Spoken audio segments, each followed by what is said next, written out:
Hey, what's up everybody? This is another one of our wood turning videos. So here I am rough turning a avocado wood log that we cut with our chainsaw. I'm using a roughing gouge to get the bark off and to make it round. Now I'm using my bowl gouge to cut the tenon so we can put it in our chuck.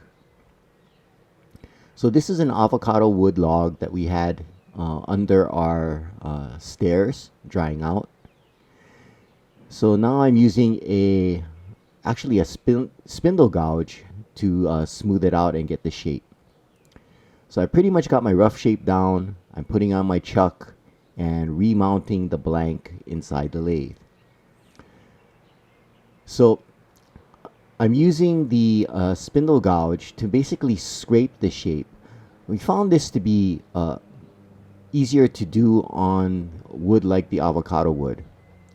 Now I'm using my bowl gouge to hollow out the center. So this piece is going to be more on the round side, with a thinner base and a thinner top, wider in the middle. Now I have my carbide tool, which I use to get the final shape. I'm checking the wall thickness to make sure that I get as thin as I can, and on this dry avocado wood with an end grain turn, it tends to crack. So I'm going to leave it on the thicker side. So I'm going between the carbide tool and a round nose scraper. I use the round nose scraper because it's less aggressive, and I do that when it's closer to the end. Now I have my new little sanding tool, and I start with 60 grit.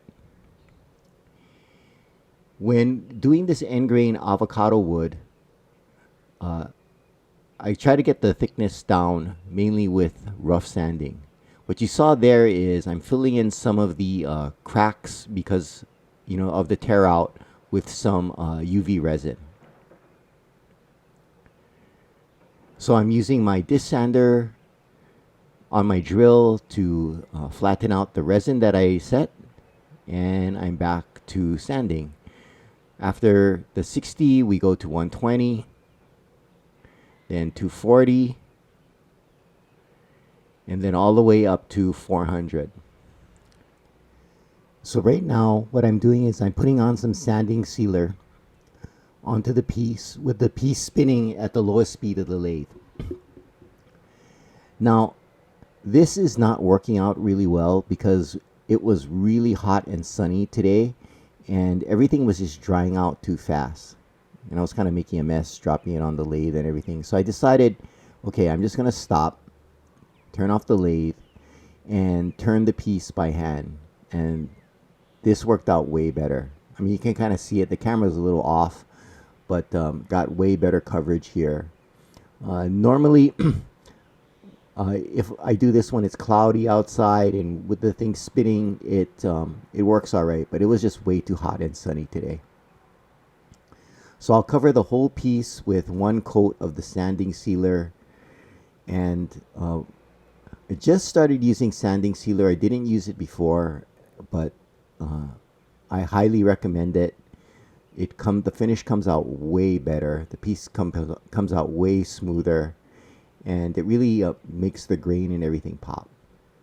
So the whole piece now is covered with the sanding sealer. So you can see it looks pretty good already. You can see all the spalted patterns in the wood. Some nice little color there.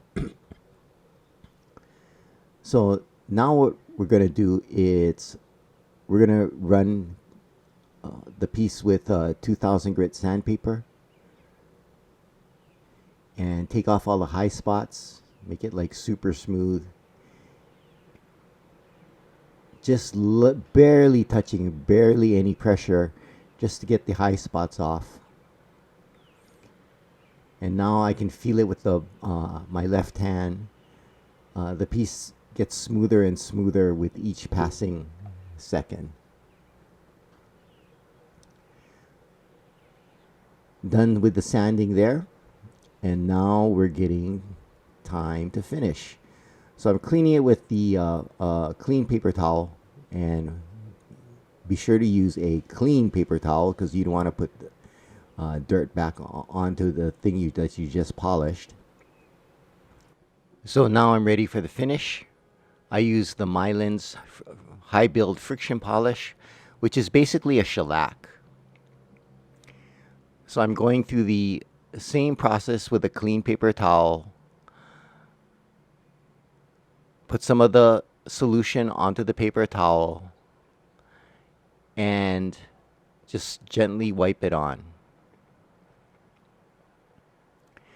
So I'll go through anywhere from 5 to 8 coats, depending on the piece. And this takes quite a while. I mean, it dries like super fast, but usually I'll give it about 5 minutes in between coats. Today, because it was really sunny, as noted, everything dried faster, so it was a lot shorter time between coats. So we'll coat the whole piece while it's on the lathe. Make sure we get a nice even finish. I want to be really careful we don't have any buildup anywhere, because then we get those ugly run marks. Then we have to go back and sand them out. I spend a little bit more time in the beginning on the inside, because when you do an end grain turn, there are all these little holes and everything, so I put more of the material on the inside than the outside. And then we're pretty much done. Now we cut off the tenon and we mount it on our Longworth chuck so we can work on the bottom. Really love this piece. So we make it nice and smooth. You notice I'm back to sanding, and now I'm sanding with, again, about 2000 grit there, making the bottom really nice and smooth, and refinishing it. This chuck is amazing. We got it from Round Bronze Woodworking. And here's the piece. It came out really, really well. Really happy. Thanks for watching, and aloha.